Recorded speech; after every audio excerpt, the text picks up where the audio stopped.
सूरजगढ़ नाम का एक राज्य था। वहाँ के राजा जसवंत थे। राजा जसवंत की एक बेटी थी जिसका नाम मोहिनी था। राजा जसवंत अपनी बेटी मोहिनी से बड़ा ही प्यार करता था। राजकुमारी मोहिनी बहुत ही सुंदर और समझदार थी। जब राजकुमारी युवा हुई तो राजा और रानी को उसके विवाह की चिंता सताने लगी।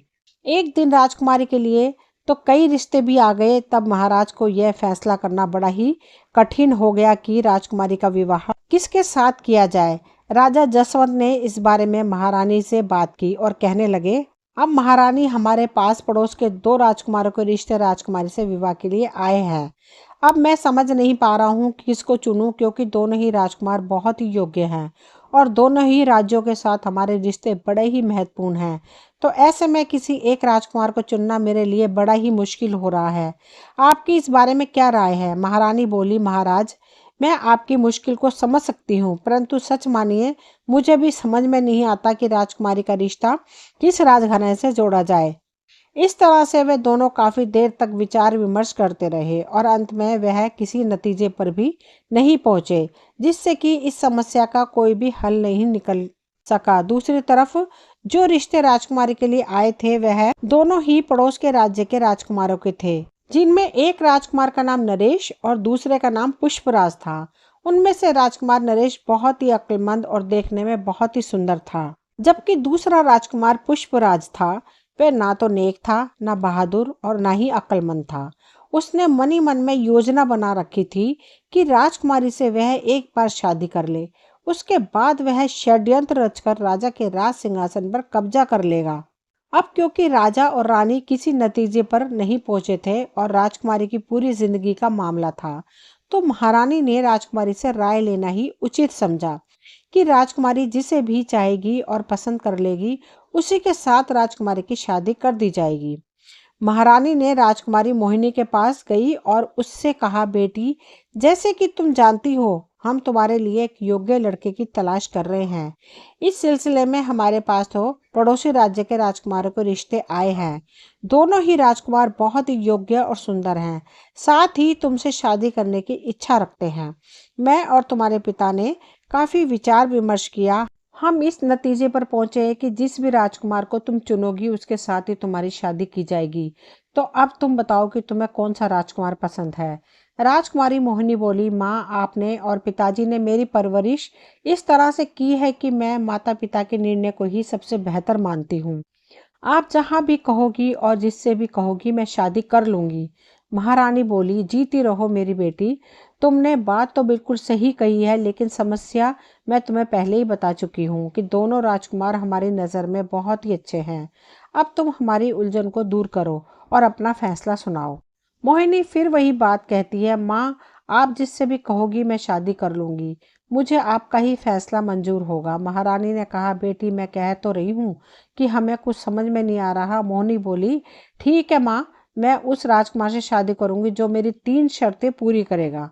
महारानी बोली, अच्छा बताओ क्या है वह शर्तें? मोहिनी बोली, मेरी पहली शर्त यह है कि वह राजकुमार उस तालाब में तैर कर दिखाए जिसमें आदमखोर मगरमच्छ रहता है।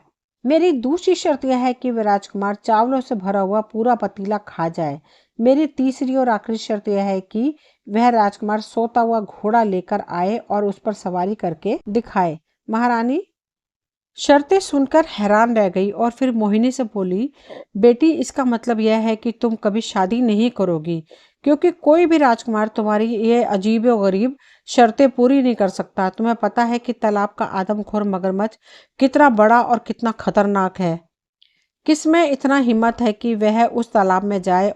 और कौन सा राजकुमार पतीला भरकर चावल खा सकता है? राजकुमार तो वैसे ही बड़े कोमल होते हैं, थोड़ा सा भी खा लेंगे तो उनका पेट भर जाता है। तो भला पतीला भरकर चावल कौन खाएगा? और सोए हुए घोड़े पर भला कौन सवारी करके दिखाएगा? घोड़ा सोया भागेगा। रानी की बातें सुनकर राजकुमारी अभी भी मुस्कुरा रही थी। राजकुमारी को मुस्कुराते हुए देखकर रानी का गुस्सा और भी बढ़ गया।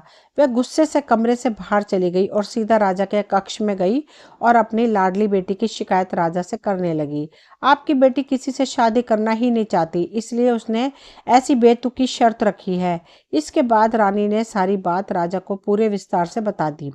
रानी की बात सुनकर महाराज मुस्कुराने लगे। रानी, आप भूल गई कि आपने भी तो शादी के लिए 3 शर्त रखी थी। बहुत सारे राजकुमार उन शर्तों को पूरा करने में सफल नहीं हो पाए थे, मगर उन शर्तों को हमने पूरा किया था। महारानी को पुरानी बातें याद आ गईं।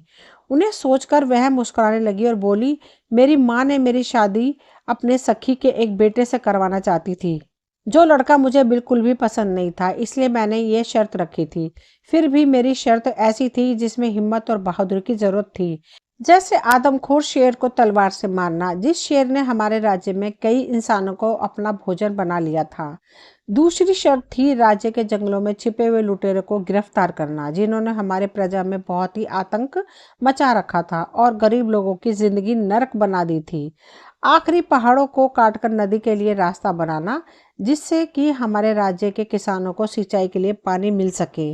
और मुझे गर्व है कि आपने वह सभी शर्तें पूरी की थी। आप बहादुर और हिम्मत वाले निकले।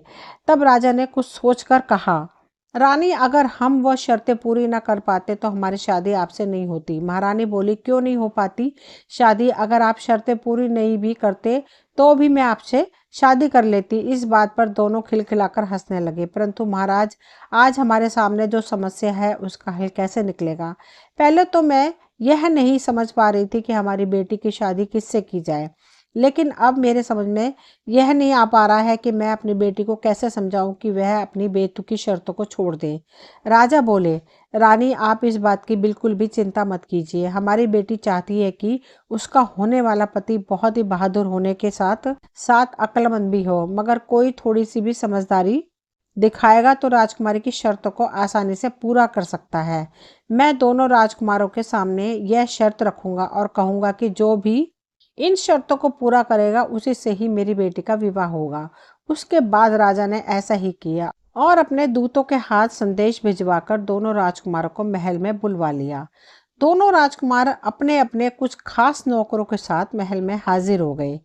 राजा ने दोनों राजकुमारों को अपने महल के शाही मेहमान खानों में रुकवाया। वहां पर इन राजकुमारों की खातिरदारी की पूरी व्यवस्था की गई थी, जिससे कि उन्हें किसी भी चीज की कोई कमी ना हो। उसी दिन शाम के समय महाराज दोनों राजकुमारों से मिले। पहले महाराज ने राजकुमार नरेश पर एक नजर दौड़ाई। राजा को राजकुमार नरेश बहुत ही पसंद था। राजकुमार नरेश की कटकाठी और उसके बात करने के तरीके से राजा बहुत ही प्रभावित थे। राजा को यह भी मालूम था कि राजकुमार नरेश के पिता एक बहुत ही दयावान राजा थे, जिसकी वजह से उनके राज्य की प्रजा बहुत ही सुखी थी। इन सब कारणों से राजा को राजकुमार नरेश बहुत ही पसंद आया। परंतु जब राजा ने राजकुमार पुष्पराज से बातचीत की तो राजा को उसकी बातचीत करने की सलीका बिल्कुल भी पसंद नहीं आया। राजा को वह फूटी आग भी नहीं सुहाया। राजा समझ गया कि वह घमंडी और चापलूस किस्म का इंसान है। महारानी को भी राजकुमार नरेश ही बहुत पसंद आया और वह सीधा राजकुमारी के पास गई और कहने लगी, राजकुमारी, मेरी बात मानो तो तुम अपनी शर्त वापस ले लो और राजकुमार नरेश से शादी कर लो। ऐसा राजकुमार तो किस्मत वालों को ही मिलता है। सोचो, अगर मगरमच्छ ने उसको खा लिया तो बहुत ही बुरा होगा। राजकुमारी मोहिनी बोली, माँ, अगर मैंने इस समय अपनी शर्तें वापस ले ली तो मेरी बहुत ही बेइज्जती हो जाएगी। इसलिए राजकुमार नरेश अगर मेरी शर्त पूरा करता है तो ठीक है, वरना वह अपने घर जा सकता है। महारानी इस बात पर बड़ी ही मायूस हुई। इसके बाद राजकुमारी की मुलाकात दोनों राजकुमारों से करवाई गई। राजकुमारी उन दोनों को महल से कुछ ही दूर एक जंगल में एक तालाब तक ले आई और फिर कहने लगी, यह वही तालाब है जिसमें एक आदमखोर और खूंखार मगरमच्छ रहता है। क्या आप दोनों इस तालाब में तैर कर दिखाएंगे? राजकुमारी का इतना ही कहना था कि उसी वक्त एक बड़ा सा मगरमच्छ तालाब के किनारे पर आ गया। उसे देखकर राजकुमार पुष्पराज ने कहा, नहीं नहीं नहीं, जान है तो जहान है, मैं इस तालाब में हरगिज नहीं जा सकता भाई। इसके बाद जब उसने राजकुमारी की बाकी दोनों शर्तें सुनी तो कहने लगा, क्या कहा? अब भला पतीला भर के चावल कौन खा सकता है? और इसके अलावा सोता हुआ घोड़ा यह कहाँ से लेकर आऊँगा और उस पर सवारी कैसे करूँगा? वह तो सो रहा है। नहीं नहीं नहीं, मैं तो चला भाई, मुझे नहीं करनी शादी वादी। तब भी राजकुमार नरेश बोला, राजकुमारी जी, मैं कल आपको इस तालाब में तैर कर दिखाऊंगा। और फिर वह लोग महल की तरफ लौट गए।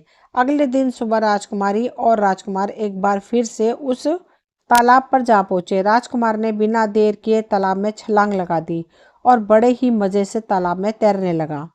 काफ़ी देर तक वह तालाब में रहा, परंतु इस दौरान वो मगरमच्छ कहीं पर भी दिखाई नहीं दिया। और फिर कुछ देर बाद राजकुमार तालाब से बाहर भी आ गया।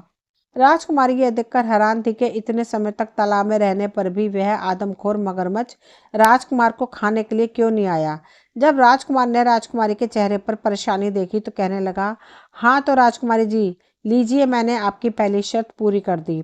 और अब आप शायद यह बात सोचकर हैरान है कि मुझे खाने के लिए मगरमच्छ क्यों नहीं आया, है ना? तो देखिए, बात यह है कि मैंने कल रात को ही अपने कुछ सिपाहियों को एक बड़ा सा जाल देकर उन्हें मगरमच्छ को पकड़वाकर दूर छोड़ आने के लिए कह दिया था। बस उन्होंने ऐसा कर भी दिया।